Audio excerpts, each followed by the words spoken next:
Let me give you a little bit of background on positive psychology, how it came about and how this class came about.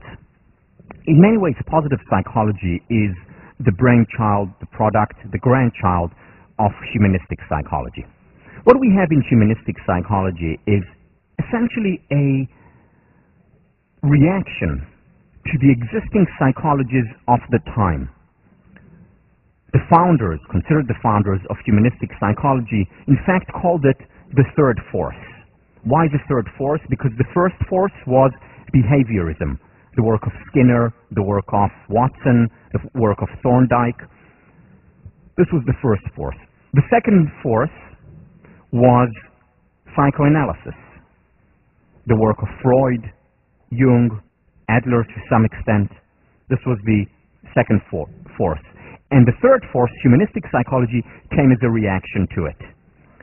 First, as a reaction to behaviorism.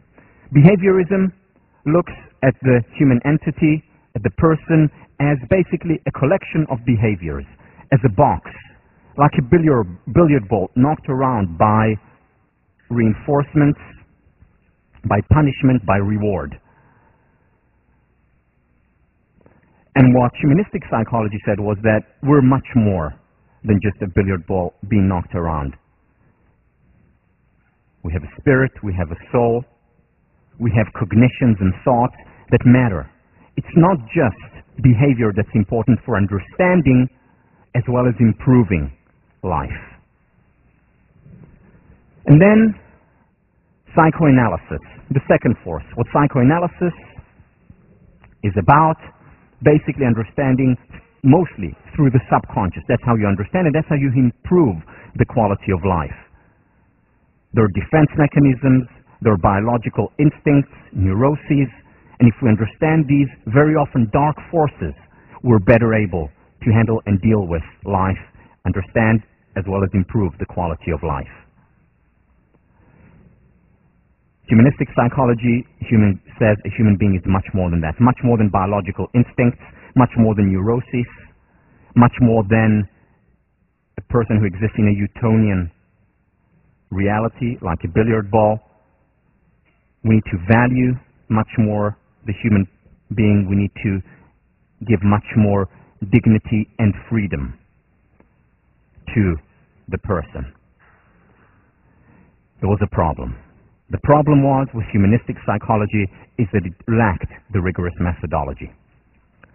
While it brought in many wonderful ideas, talked about the study of well-being, talked about the study of optimism, of kindness, of morality, of virtue, of love, relationships, of peak experiences, of self-actualization, of empathy, all these wonderful concepts that we'll talk about throughout the semester, it wasn't as rigorous about its epistemology, about how we form ideas and how we learn. And that's why, in many ways, largely, not completely, but it largely morphed into the self-help movement. Interesting ideas, good ideas, important ideas, certainly good intentions, but to some extent without the academic rigor.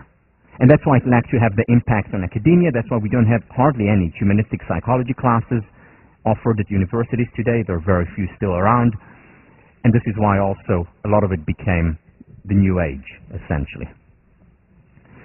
But still, it's humanistic psychology that has, in many ways, fathered and mothered, as we'll see, positive psychology.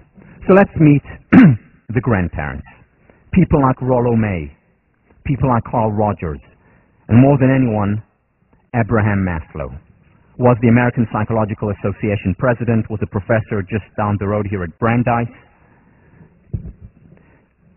And he introduced this humanistic psychology. In 1954, he wrote a chapter called Toward a Positive Psychology.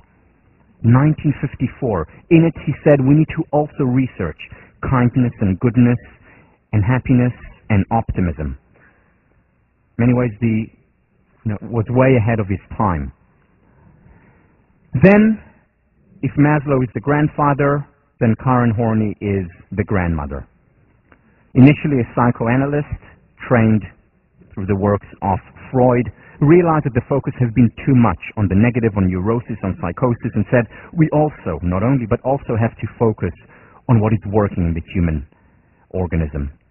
We have to look at the fine qualities and cultivate those, because part of being human is being those things as well. In many ways, brought about the movement toward humanistic psychology, and through that, positive psychology. Aaron Antonovsky, the third person I would consider the grandfather, brought in the idea of focusing on health. He has a new concept, or he introduced a new concept. I'm still here, don't worry. He introduced a new concept which he called, it's his own neologism, salutogenesis. Salutogenesis, saluto health, genesis, origin. The origin of health. And this was an alternative model to the conventional wisdom model of pathologies. So instead of just studying pathologies, whether it's in physical health or psychological health, we should also study the origin of health. In many ways, that is what preventative medicine is about. So this was a novel idea back in the 1970s when he introduced it. And we'll talk a lot about Aaron Antonovsky. Now the parents. Marty Seligman, considered the father of the positive psychology network of scholars, started the field in 1998. Like Maslow, he too was the president of the American Psychological Association, and as his mandate during his presidency, he had two aims. The first aim, to make academic psychology more accessible. In other words, bridge Ivory Tower and Main Street. This was the first aim of his presidency. The second aim was to introduce a positive psychology, a psychology that will look at also things that work, that will not just study depression, anxiety, schizophrenia, or neurosis. A psychology, a network of scholars who will focus on love, relationship, self-esteem, motivation, resilience, and well-being. And he introduced these ideas, and it's all been literally uphill from then. Before Marty Seligman, this happened all in 1998, and we'll talk about it a little bit more next time. This all happened in 1998. Long before 1998, our very own Professor Alan Langer did research in all these areas, bringing the humanistic spirit and combining it with the academic scientific rigor. We're going to be talking probably more than about any other scholar about her work in this class. And another person from Harvard, one of the parents of positive psychology, was Philip Stone, who passed away 2 years ago, yesterday. Both Langer and Stone were my thesis advisors, introduced me to the field of positive psychology, into this research. In 1998, when they had the first Positive Psychology Summit, Professor Stone took me along with him. I was his graduate student. In 1999, he taught the first positive psychology class at Harvard, one of the first in the world. I was his teaching fellow. A couple of years later, he taught it again. Again, I was his teaching fellow.